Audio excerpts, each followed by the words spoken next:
do sétimo, tudo bom, amores? Hoje são 17 de março já, amores. Olha só, hoje a nossa aula de ciência vai ser com a utilização do nosso livrinho, tá, meus amores? Olha só, quero que vocês peguem lá o livro de ciência, vocês vão abrir aí na página 42, capítulo 3. Nessa página, você vai colocar lá a data de hoje, 17 de março, tá? Os conteúdos de ciência, que nós fizemos um resumozinho, já está no grupo do WhatsApp, foi da pirâmide alimentar. Esses conteúdos não tem no livro, tá, gente? Então, por isso que eu pedi para que vocês fizessem um resumo durante aquelas aulas que nós já vimos anterior. A partir de hoje, nós vamos estar utilizando o livro, né, 17 de março, e vocês vão colocar lá na página 42, primeiro bimestre, 17 de março, tá? Bom, já que a gente está falando aí muito, né, do nosso livro, hoje a gente vai abordar um conteúdo muito importante. Com certeza vocês já viram até nas aulas de geografia aí. E nós acho que já comentamos também no sexto ano um pouco sobre Pangeia, placas tectônicas, deriva continental. Então, vocês já viram até esse conteúdozinho aí. Então, o que nós vamos abordar hoje, né? A importância, né? E como é que isso aconteceu no nosso planeta Terra. Quando a gente fala essa palavrinha Pangeia, e aí, o que vocês estão lembrando? Aí o desenho mesmo está mostrando, né? Blocos, né, gente? Os continentes unidos. Então, a gente vai fazer hoje a diferença desses continentes, certo? Bom, amores, se você observar aqui, né, Pangeia, o único continente, né? A gente está dizendo que há anos atrás, né? Aí há cerca mais ou menos 200 milhões de anos, tinha realmente essa teoria, né? Eles acreditavam, né, gente, que os continentes estavam unidos numa só massa, tá? E a gente dá o nome de Pangeia. Mas aí com os estudos, né, principalmente dos pesquisadores, eles começaram a notar e ver essa diferença. O que eles perceberam, né, gente? Que os continentes, obviamente estou observando essa outra imagem, que os continentes teriam sido um só, tá? E que depois foi quebrado e separado em vários. E hoje a gente tem aqui, né? Se você pegar o mapa mundi, você vai ver nossos continentes aí tá totalmente separado, né? E aí surgiu aquela teoria chamada deriva continental. E, meus amores, muitos pesquisadores, né, eles sugeriram que os continentes, tanto o europeu, o africano, tá? E o americano, eles se encaixavam como se estivesse em um jogo de quebra-cabeça. Mas, né, por muito tempo não existia uma explicação lógica para isso. Aí, baseado nessas teorias, né, nessas ideias, em 1912, um cientista alemão chamado Alfred, ao meio de vocês, ele propôs uma teoria chamada deriva continental, também conhecida hoje como tectônicas de placas, tá? Para ele, há mais de 200 milhões de anos, os continentes estavam unidos numa só massa, tá? Essa massa, como nós vimos aí, ela deu o nome de Pangeia, tá? Que a gente viu logo no iniciozinho. O oceano também era um só, tá? O Pantalassa, ok? Com o tempo, a crosta começou a se fragmentar e se movimentar, fazendo surgir aí, como a gente está vendo novamente, os continentes como conhecemos até hoje, né? Atualmente, nós temos nossos continentes aí divididos, certo? E isso só aconteceu, sabe por quê? Porque a nossa crosta terrestre é uma camada contínua, né? Mas ela é dividida em pedaços que ficam bem flutuando, saltos, tá? Pelo manto, chamado aquele nomezinho que vocês conhecem, placas tectônicas, ok? Eu coloquei para que vocês só fizessem uma observação no livrinho de vocês, vai lá do lado e coloca, né? Pangeia foi o nome dado à Terra, quando estava toda unida. Era apenas um continente, tá? Existiu até 200 milhões de anos durante a era mesozoica, tá? Assim, por causas naturais ou não, tá? Começou a se separar, formando aí os continentes, segundo a teoria da deriva continental. E não esqueça de colocar também, tá? A palavra Pangeia, né? Do grego pan, significa todo, tá? Geia ou geia, tá? Significa terra, que significa toda a nossa terra, ok, gente? Foi uma colossal massa sólida que formava um único continente, o qual era cercado por um único oceano chamado Pantalassa. Foi? Eu queria até que vocês anotassem, tá, gente? Esta massa que a gente acabou de falar, continental, ela se formou até o final do período Permiano, tá? O último período da era Paleozoica, tá, gente? entre 300 a 250 milhões de anos, quando finalmente se dividiu em outros continentes. Bom, aqui a gente sabe que no período Permiano para o período Triássico tem início uma ruptura, né, que divide a Pangeia em dois novos continentes, criado entre eles uma imensa fissura e com isso um novo continente, tá? Aqui a gente sabe que tem os continentes Laurásia, tá, e Gondwana, tá, gente? Laurásia é América do Norte, vocês estão vendo aqui, ó, Laurásia, América do Norte, aqui tá bem mais visível para que vocês possam identificar, América do Norte, que significa Europa, Ásia e Ártico, tá? Na parte lá do norte. Aqui a gente já tem Gondwana, tá? A gente já fala que são os continentes da América do Sul, que tá a África, a Austrália e a Índia, tá? Na parte do sul. Aí, por exemplo, aí há cerca de 65 milhões de anos atrás, Gondwana, tá? Esse continentezinho aqui, e a Laurásia começaram a se dividir e originar os continentes atuais, tá? Apesar disso, alguns cientistas acreditam que este fenômeno de transformação ainda estava em andamento. E isso, meus amores, aconteceu porque a crosta terrestre não é uma camada contínua, tá, gente? A gente já sabe disso, mas é dividida em pedaços que ficam flutuando, soltos pelo manto, chamadas de placas tectônicas. Aqui eu coloquei para que nós possamos identificar, né, Pangeia, Laurásia, né, Gondwana e o nosso mundo atual. Quando nós falamos essa palavrinha deriva continental, que deu surgimento aí, né? A deriva continental, eu queria que você soubesse que deriva, a palavra deriva, tá? É uma palavra muito utilizada, usada pela Marinha, tá, gente? Que significa fora da rota. A expressão a deriva quer dizer ao sabor dos ventos e das correntes. É sem rumo nenhum, tá? Assim são consideradas as placas tectônicas boiando e se movendo ao sabor do manto. Eu coloquei para vocês, então, que deriva continental. É uma teoria que afirma que um dia todos os atuais continentes formavam uma única massa de terra firme, chamada Pangeia. Estamos falando sobre a teoria das placas tectônicas, né? Segundo essa teoria, ok? Tectônica de placas, a superfície sólida, tá, que é chamado de litosfera, ok, meus amores? Encontra-se dividida em várias placas. Placas, tá, litosférica ou tectônicas que se movem, tá? A teoria da deriva continental admitia o movimento dos continentes, certo? E a teoria das tectônicas de placas é o modelo que admite o movimento da litosfera, que flutua sobre o manto quente e semi-fluido, né? Chamado astenosfera. E, meus amores, as placas tectônicas, elas são porções de camadas externas, tá, meus amores? De estrutura terrestre chamada de litosfera, ok? Aqui, ó, litosfera. Nós falamos isso. Onde estão localizados os continentes oceânicos, tá? Os oceanos. Essas placas tectônicas, elas movem sobre as camadas inferior mais fluidas, chamada de astenosfera, que a gente acabou de ver aqui, tá? Essas camadazinhas chamadas astenosfera. E os movimentos, gente, das placas, tá? Elas podem ser convergentes, tá? E divergentes também, tá, meus amores? Olha, pode ser convergente. Quando nós falamos convergente, no desenho que dá para identificar bem legal, tá? Quando se move uma contra a outra, tá? Aqui a gente tá vendo, convergente, quando ela se move uma contra a outra, tá? E divergente, vocês já estão vendo aqui, quando se afasta uma, tá? Quando se afastam, ou conservativo, tá? Quando se move vertical ou paralelamente, tá bom? Só pra gente retificar, não esqueçam disso, tá? Que as placas divergentes, tá, meus amores? As placas divergentes são quando ele se afasta uma da outra, né? Ou se move verticalmente ou paralelamente, tá? Já as convergentes, a gente acabou de falar, certo? É quando se move uma contra a outra. Pegando essas placas tectônicas aqui, né? A gente sabe que é o seguinte, né? Os movimentos dessas placas, elas são responsáveis pelos vulcões, terremotos e tsunamis.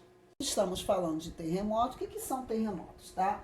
Terremotos também são chamados de abalos sísmicos. Não sei se vocês já ouviram falar, tá? São tremores passageiros que ocorrem na superfície terrestre, tá, meus amores? Esse fenômeno natural pode ser desencadeado por fatores como atividades vulcânicas, falhas geológicas, principalmente pelo encontro de diferentes placas tectônicas.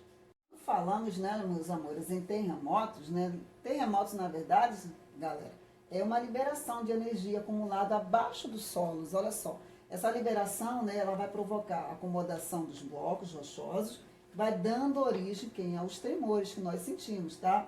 E existem aí três principais causas para os tremores na nossa crosta terrestre, né, que é o desabamento, o vulcanismo e o tectonismo. Uma coisa também que eu coloquei aqui no mapa, para que vocês não esqueçam, né, gente? Algumas placas tectônicas, tá? As principais é placa africana, Antártida, vocês estão vendo aqui, tá? Agora eu queria que vocês soubessem o seguinte, né? Que os geólogos, né, eles consideram que existe 12 placas tectônicas no nosso globo terrestre. Aí, se você for lá e contar, você vai conseguir, né? Placa norte-americana, placa das Filipinas, né? Placa norte-americana, placa dinásica, tá? E aí vai vir placas indianas. O que eu tô querendo dizer para vocês, tá, gente? A mais importante para o nosso conhecimento são as placas que tá aqui, ó. Placa, tá, gente? Sul-americana. Olha a localização aqui do Brasil, ó. Placa sul-americana, sobre a qual fica o nosso país, né? O nosso Brasil, ok? As placas também do Pacífico, né? Fica ao lado oeste da América do Sul e também são as principais, tá? A placa, tá, gente? Africana, que fica aí do lado leste. Olha só, devido, tá, gente, às forças exercidas pela própria Terra, tá? Essas placas estão em constante movimento, é verdade, tá? O que pode ocasionar fraturas na crosta terrestre, gerando aí a separação dos continentes. Como o núcleo é extremamente, tá, gente, quente, libera calor que esquenta o manto e faz com que parte dela suba, tá? Outra coisa também, tá, gente? Ao chegar perto da crosta, essas camadas se resfria e desce novamente, tá? Chamamos esse fenômeno, então, de convecção. Vocês não esqueçam, tá? Placas tectônicas são blocos que compõem a camada sólida externa da Terra, estão em constante movimento, tá? São divididos em convergência, tá? Zona de convergência e divergência. Convergência, a gente acabou de ver, colisão de diferentes placas, e as divergentes, as placas se afastam uma das outras. Falando das placas tectônicas, tem a ver com terremotos, né? Tsunami que a gente acabou de falar, certo? Nós falamos de terremoto, né? Vocês já estão vendo essa imagem aqui, que ela vai representar, né? São fenômenos naturais, né, meus amores? Que fazem as placas tectônicas se movimentarem, liberando tais pressões, né? Como isso, a superfície sente essa liberação em forma de tremor, o que pode acarretar sérios prejuízos, como vocês estão vendo aí, né? Outro também peguei uma foto bem atual, tá, de alguns terremotos que aconteceram aí no nosso, né, planeta. E, turma, os terremotos, em sua maioria, elas podem causar sérios danos, né, para a nossa sociedade, né? Uma que vocês estão vendo aí, que eu coloquei, né, incêndios causados por queda de fiação elétrica, né?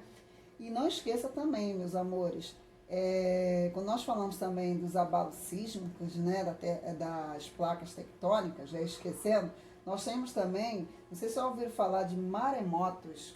Já ouviram falar? Maremotos? Então, ele pode gerar ondas gigantes de 20 metros em média, tá? Varrendo também toda a área costeira, tá, gente? Num piscar de olhos, tá? Essas zonas também vão receber o nome de tsunami, né? Já ouviram falar, né? Tsunami. Essas tais ondas podem chegar ao litoral em uma velocidade de até 800 km por hora. Sabiam disso? É verdade, ó. Aí eu coloquei até mais um aqui para vocês observarem, né, que realmente é assustador, né, gente? Quando a gente fala, né, 800 km por hora, né, aí casas e prédios destruídos, pontes com estruturas comprometidas, né, vítimas fatais, né, represas, né, presas talvez escombros, né, são algumas das consequências desses tremores em áreas continentais, tá, gente? O fenômeno em si não necessariamente causa algum dano, tá, na superfície, pois muitos tremores podem ocorrer em áreas de baixa densidade demográfica, tá, gente? Alterando aí a paisagem de forma pouco significativa. Meus amores, também, tá? As placas tectônicas continentais, elas permanecem, tá, gente, em movimento, ou seja, continua se afastando ou também se aproximando, que a gente acabou de ver, né? Com isso, né, se colidem ou também deslizam umas sobre as outras. Esses encontros que a gente acabou de falar, tá? Ou desencontro, podem, tá, gradualmente alterar as rochas atingindo um limite chamado de ponto, tá, meus amores, de elasticidade das rochas. Fora desse limite, elas liberam, né? Fora desses limites, elas vão liberar, tá, meus amores, uma energia e vai se romper. Esse rompimento nós chamamos de abalos sísmicos, tá? Abalos sísmicos. Esses abalos, eles acontecem constantemente na superfície da Terra, tá? Mas na maioria das vezes são imperceptíveis, pois tem vibrações muito fracas, sendo detectados apenas, tá, por um aparelho especializado chamado de sismógrafo. Aí é o aparelho conhecido como sismógrafo, tá? Coloquei a foto para que vocês possam identificar. Então, sismógrafo, tá, gente? São aparelhos que vão detectar as vibrações da Terra, ou seja, as ondas sísmicas, tá? E as convertem, tá, gente, em dados registrados em um papel de acordo com a sua intensidade. Vocês estão vendo aqui, tá? Esse registro é gráfico, tá? Chamado sismograma, tá? Desculpa. Aí a gente vai ver o seguinte, de acordo com esse aparelho, nós vamos ver essa escala, não sei se já ouviram falar, que é a escala Richter, né? Essa escala aí, Richter, ela tem uma variação aí, tá, gente? Tem uma variação. Então, o que a gente faz aí? Vamos lá. Os sismólogos, né, ele usa essa escala de magnitude para representar a energia sísmica, tá? Liberada por tremores na nossa Terra. Aí eu coloquei aqui alguns. No livro de vocês também tem os valores, tá na página 47, tá? Para a gente poder ver a variação de tremores sentida aqui na Terra, ok, gente? Ainda que cada terremoto tenha uma magnitude única, os efeitos de cada abalo sísmico varia de acordo com a distância, as condições do terreno e também das edificações e outros fatores. Aqui eu coloquei, tá mais assim, bem visível para vocês, né? Aqui nessa página aqui, tá? Nesse gráfico aqui, página não, esse gráfico aqui, tá? A escala Richter. A magnitude de 2 a 3,4, né? Passa a ser imperceptível. 3,5 a 4,2, ouve-se os barulhos do tremor. De 4,3 a 4,9, balança móveis e pode quebrar pequenos objetos. 5 a 5,9, desloca objetos pesados e racha muros. 6 a 6,9, danos consideráveis a edifícios, tá? 7 a 7,3, né? 10,3, danos graves a edifícios e quebra de encanamentos subterrâneos. Aí são alguns, tá? Alguns fatores aí que a gente vai ver aí a magnitude e os efeitos. 7,4 a 7,9, tá? Graves danos, destruição de prédios. E acima de 8, destruição completa. Deixar de comentar aqui, gente, no Chile, em 1960, no dia 22 de março, houve o maior terremoto já registrado na história, né, do abalo sísmico. Foi de 9,5 na escala Richter, tá? Estima-se que 1.600 pessoas morreram e mais de 2 milhões ficaram desabrigados. O terremoto causou tsunamis, erupções vulcânicas e muitas áreas afundaram, tá? E outros se elevaram, alterando aí a geografia litorânea do país. Outro também que a gente poderia estar comentando também, gente, foi no Japão, em 1995. Tá? A escala aí pegou de 6,9, tá? Esse terremoto que ocorreu promoveu, tá, uma falha superficial geológica de 9 quilômetros, além de mais de 5 mil mortos e 310 mil desabrigados. Uma coisa que eu também queria, tá? No geral, os tremores que ocorreram no Brasil já tivemos, tá? Eles não ultrapassaram, tá, a 5 na escala Richter, tá? O que é considerável um tremor moderado, mas que não chega a causar graves danos, tá, gente? Tem um aqui também que foi muito curioso, que em julho de 2020, tá, um terremoto de 3,5 na escala Richter foi sentido no litoral da Bahia, no sul da Bahia, tá? Um mês depois, um tremor também de 4,6 foi sentido no mesmo estado e durou cerca de 20 segundos, tá, gente? Pode aparecer um tempo pequeno, ou mais 20 segundos, ou com um terremoto de 6 ou mais, tá? Já é o suficiente para um estrago, tá? Imensurável, quase não sai a palavrinha, tá? Brasil, né, meus amores, não corre tantos, né, terremotos, tremores, porque nós estamos localizados aqui na placa sul-americana, tá? Por isso que a intensidade é um pouco menor. Bom, galera, espero que vocês tenham visto aí no livro de vocês, tá? Feito algumas anotações, coisas assim interessantes. Se vocês quiserem saber mais alguma coisa lá, pesquisa alguns tremores, né? Terremotos no Brasil, tá? E vou pedir para que vocês façam aí a atividade da página 52 e 53, tá, gente? Referente até a nossa aulinha de hoje. Não esquece de botar 17 de março e não deixe de fazer essa tarefa, tá? Um beijo no coração, um beijo a toda a família, tá? Fique com Deus, uma ótima semana, tá, meus amores? E faça as tarefas.